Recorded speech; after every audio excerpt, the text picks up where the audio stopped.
Olá, pessoal, tudo bem? Thiago da Capitalismo falando. Hoje estou aqui com vocês para fazer mais um programa da nossa série Barganhas da Bolsa. Vou comentar sobre três ações que nós consideramos baratas e uma ação para não comprar. Deixo claro o convite para quem não é inscrito se inscrever no canal. Para quem gostar do vídeo, dá um like, compartilhar e não esqueçam de deixar aqui nos comentários aquelas ações que vocês queiram que nós comentemos nos próximos vídeos. Vamos começar aqui com a Ares, né, pessoal, que dentre as quatro ações de hoje é aquela que nós não recomendamos compra. Claro que é uma visão fundamentalista, ela pode subir, como pode continuar subindo no curto prazo também, mas em termos de fundamentos, né, uma empresa que nós preferimos, nesse momento, não recomendar. Claro que é uma empresa que tem potencial, segmento, tudo que é ligado a energias renováveis, energia eólica é bem interessante. A gente acompanha até porque a WEG é cliente deles, né? E como é uma empresa que acabou ficando com um valor de mercado muito pequeno, né, pessoal? A gente vê que tem várias empresas no Brasil que o preço delas de tela é muito baixo quando a gente faz uma comparação em dólar, por exemplo. É uma empresa como a Ares valer aí menos de 200 milhões de dólares parece até uma coisa estranha, tá? Mas, porém, como eu falei, em termos de fundamento, tem algumas questões aqui que nos deixam afastados um pouco da Ares. A primeira questão que é uma empresa muito nova, não só da bolsa, mas fora da bolsa também. É uma empresa que ainda tem uma concentração grande em poucos clientes.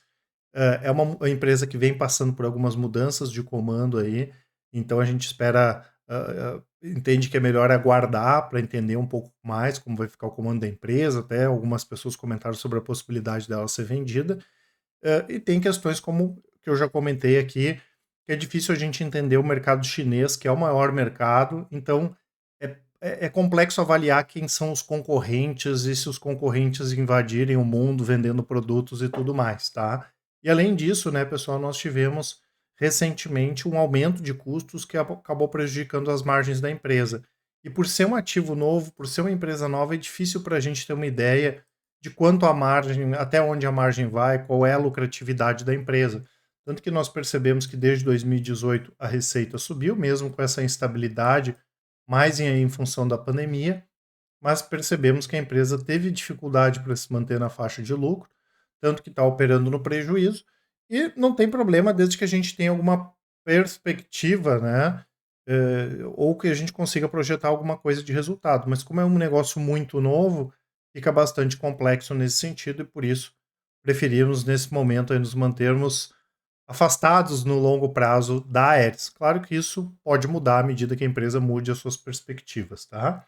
Temos aqui a Marco Polo, né, pessoal, que é um ativo que nós consideramos barato, apesar de toda a alta da ação recente, né? E a Marco Polo vem fazendo um trabalho fantástico, principalmente após a pandemia, tanto que hoje as margens da empresa aqui estão batendo as máximas históricas e tem, né, nós temos uma expectativa que a Marco Polo consiga manter essas margens mais elevadas, né? Eu sei que é o melhor momento operacional da empresa em décadas, mas levando em conta toda a readequação que a empresa fez aí nos últimos anos, né, ela vai conseguir manter essas margens. E o mais interessante, quando a gente olha alguns múltiplos, como por exemplo o preço sobre lucro da Marco Polo, ele está nos mesmos níveis de épocas que a Marco Polo era uma empresa pior do que hoje, né? Então não leva em consideração toda essa melhora e o múltiplo está baixo mesmo com a alta recente das ações.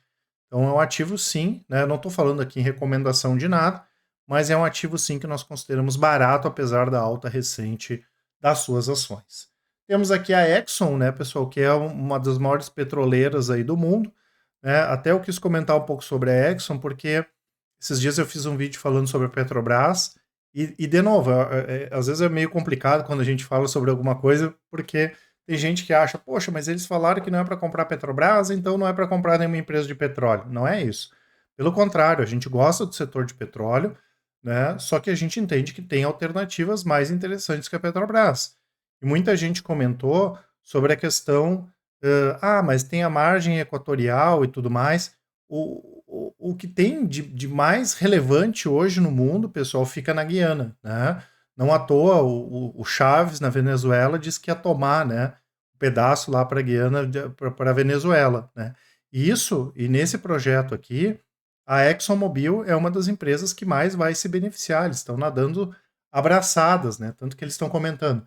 Enquanto a exploração da margem equatorial brasileira segue travada pelo IBAMA, a vizinha Guiana vai nadando de braçada e fazendo novos desenvolvimentos offshore. E o que vai acontecer na Guiana, pessoal, é uma coisa bem peculiar, né? É um dos melhores projetos, a economia do próprio país vai bombar bastante, e a Exxon é a empresa que mais vai se beneficiar disso, muito mais que a Petrobras aí em relação à margem equatorial, né?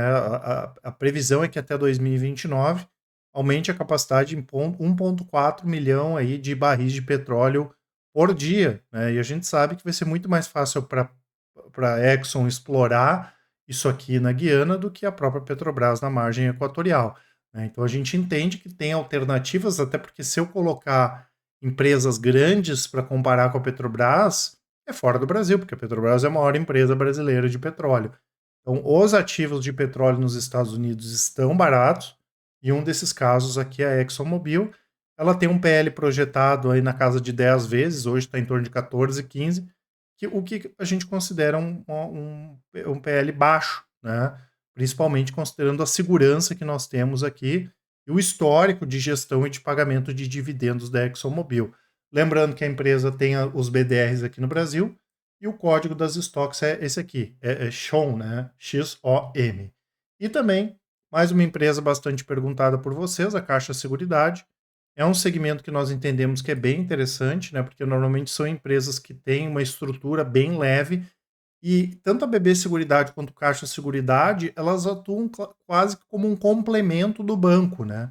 Então a Caixa Seguridade não existiria se o banco não existisse, tá? Claro que em termos de modelo de negócios, né, principalmente quando a gente olha nas áreas de atuação, no nosso entendimento a BB Seguridade é superior. Porém, isso não faz com que a Caixa Seguridade seja uma empresa ruim, nem que seja uma ação cara, pelo contrário, é uma ação barata.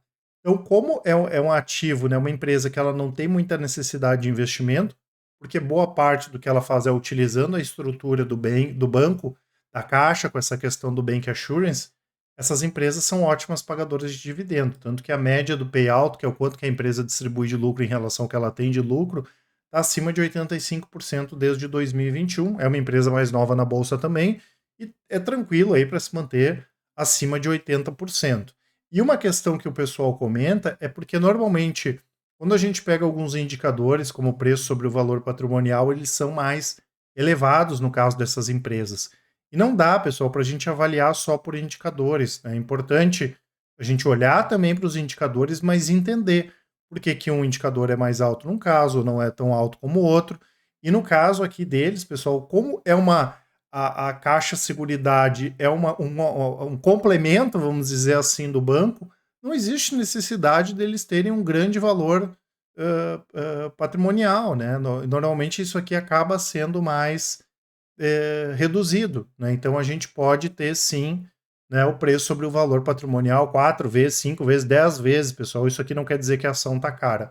Pelo contrário, né? É uma característica, né, do próprio negócio, justamente por ser esse complemento, né, do próprio banco. Então esse é um indicador aqui que nem vale muito a pena olhar, né? E o que as seguradoras aqui no caso vão fazer, né, é tentar manter o patrimônio baixo, né? Porque não tem por que deixar um patrimônio líquido lá grande, né? O dinheiro dos sócios parado, né? Tanto que normalmente as empresas acabam fazendo uma redução de capital.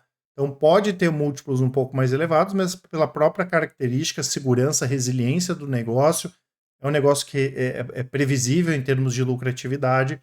A Caixa Seguridade, assim como o BB Seguridade, são ativos bastante baratos. Lembro que eu vou deixar para vocês aqui na descrição, pessoal, o nosso site. Sempre tem uma promoção lá para quem quiser aproveitar.